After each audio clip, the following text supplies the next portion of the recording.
Congress party అధికారంలోకి వచ్చిన తర్వాత దళిత బడుగు బలహీన వర్గాలకు పేదవారికి అందరికి కూడా అండగా ఉండాలని చెప్పి ఈ రాష్ట్రంలో ఏ ఒక్కరు కూడా ఇల్లు లేకుండా నిరాశ్రయులుగా ఉండకూడదని చెప్పి ఏదైతే యనుమల రేవంత్ రెడ్డి గారు ఎలక్షన్ల ముందు హామీ ఇచ్చారో ఊరూరా ప్రతి పేదవాడికి కూడా ఇందిరమ్మ ఇల్లు ఇస్తాం, ప్రతి ఒక్కరిని కూడా ఈ సమాజంలో తలెత్తుకొని తిరిగేలాగా చేస్తాం, వాళ్ళ ఆత్మ గౌరవానికి మేము అండగా ఉంటామని చెప్పి ఏ మాట అయితే ఆ రోజు ఇచ్చారో ఆ మాటకు కట్టుబడి ఈ రాష్ట్రాన్ని గత బీఆర్ఎస్ ప్రభుత్వం ఎన్ని అవినీతి అక్రమాలకు పాల్పడి 8 లక్షల కోట్ల అప్పులు నెట్టినప్పటికీ కూడా ఈ యొక్క సిరిసిల్ల నియోజకవర్గంలోనే ఇంచుమించు 3750 ఇళ్లను నిరుపేదలకు ఇవ్వడం జరిగింది. వాళ్ళ ప్రతి ఒక్కరికి కూడా ఎక్కడ కూడా ఎటువంటి అడ్డంకి లేకుండా అవినీతికి తావు ఇవ్వకుండా ఇవాళ అంచెలంచెలుగా ఇంచుమించు ఇల్లు కట్టుకున్న వాళ్ళందరికీ కూడా ఇవాళ బిల్లులు పడుకుంటూ పోతున్నాయి. దాన్ని చూసిన తర్వాత ఎంతో ఉత్సాహం కొద్దీ చాలా మంది గత ప్రభుత్వం చూసిన అనుభవాలను చూసుకున్న తర్వాత డబల్ బెడ్రూమ్లు అని చెప్పి డబ్బా మాటలు చెప్పినరు, అవి వచ్చేదెంతనో సచ్చేదెంతనో అని చెప్పి ఎవరు కూడా ముందుకు రాలే. కానీ ఎప్పుడైతే ఈ ప్రభుత్వం ప్రతిష్టాత్మకంగా తీసుకొని లక్షల ఇండ్లని ఈ రాష్ట్రంలో ఇచ్చిన తర్వాత ఒక్కొక్కరు ఇప్పుడు మాకు కావాలి ఇందిరమ్మ ఇండ్లు మాకు కావాలని చెప్పి ముందుకు వస్తుంది చూసినట్టయితే నిజంగా ఈ తెలంగాణ ప్రజలు ఎంత సంతోషంగా ఉన్నారో ఇవాళ తేటతెల్లమైంది. దాంతోపాటు ఏదైతే హామీలు ఇచ్చిండ్రో పేదవాడికి కూడా కడుపు నిండా తిండి తినాలే, పేదవాడి కంచంలో ఏ అన్నం ఉంటుందో ధనవంతుని కంచంలో కూడా అదే అన్నం ఉండాలని చెప్పి ఇవాళ ఇవాళ ఇంటితో పాటు అన్నాన్ని ఇచ్చే భోజనాన్ని పెట్టే సదుపాయాన్ని కూడా యనుమల రేవంత్ రెడ్డి గారు గత 9.5 సంవత్సరాల కాలంలో అధికారంలో ఉన్న బీఆర్ఎస్ పార్టీ ఎవరికి కూడా రేషన్ కార్డులు ఇచ్చిన పాపాన పోలే.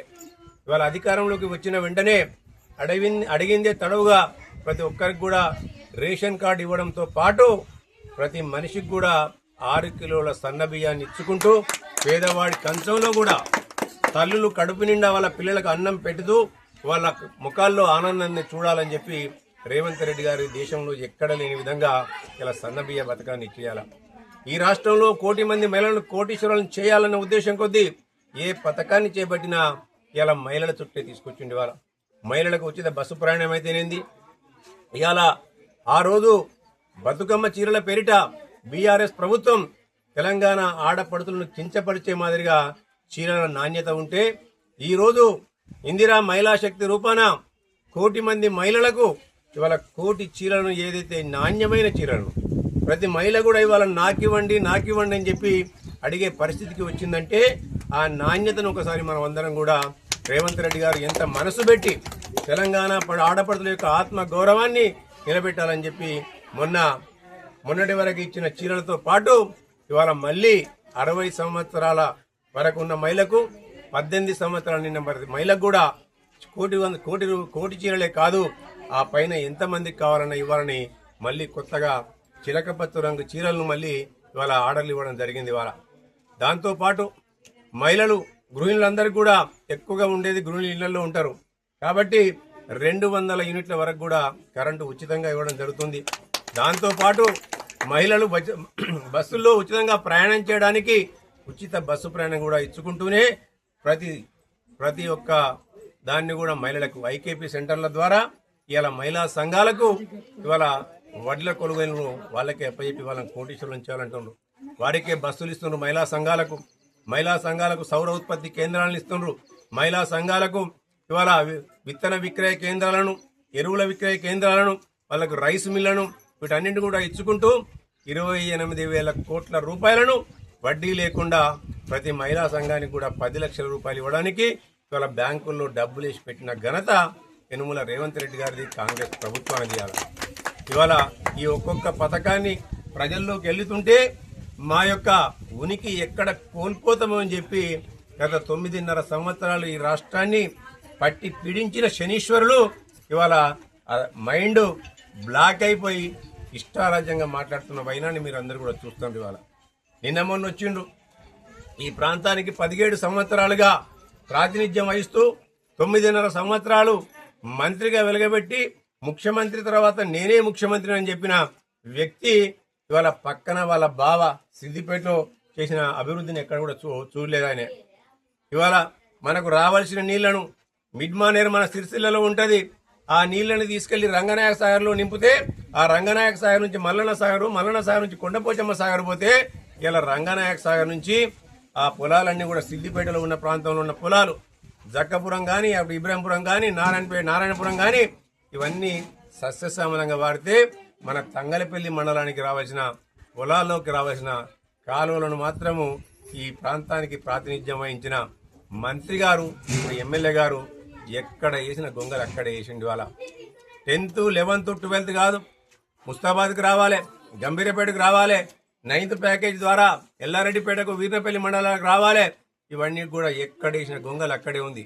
పైపెచ్చు కాంగ్రెస్ ప్రభుత్వం వచ్చి 2 సంవత్సరాలు అయింది, ఏం చేయలేదని మాట్లాడుతుంది. ఇవాళ ఏమైనా చేయడానికి ఏమైనా మిగిల్చినా అని అడుగుతున్నాం. ఇవాళ మేము అందిన కాడికి దొంగలు కదా దోచుకున్నట్టు ఈ రాష్ట్రాన్ని అయ్యా కొడుకు అల్లుడు నీ బిడ్డ మీ చెల్లె అట్లనే మీ సడ్డకుని కొడుకు వీళ్ళందరూ కూడా దోచుకున్నది. వాళ్ళు రాష్ట్రాన్ని దోచుకుంటే స్థానికంగా ఉండే నాయకులందరూ కూడా ఎక్కడికక్కడ ఇసుక దొంగలు, భూమి దొంగలు, పేదవాడు ఎక్కడైనా భూమి మంచుకుంటే దానిపైన కన్ను పడితే ఆ భూమిని మాయం చేసిండ్రు.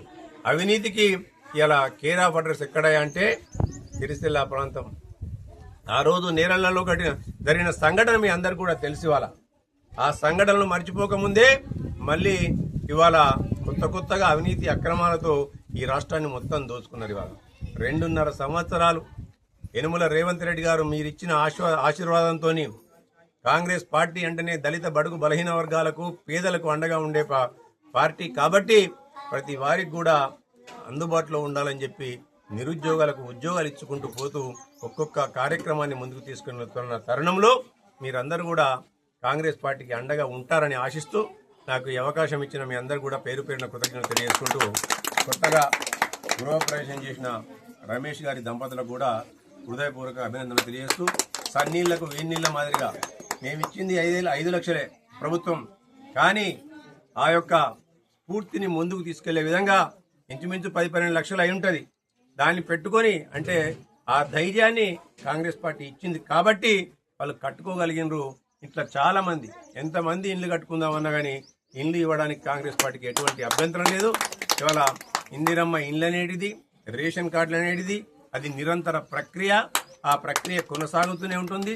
పేద ప్రజలకు అండగా ఉంటుంది కాంగ్రెస్ పార్టీ యనుమల రేవంత్ రెడ్డి గారి ప్రభుత్వం అని చెప్పి మీ అందరికీ తెలియజేస్తూ సెలవు.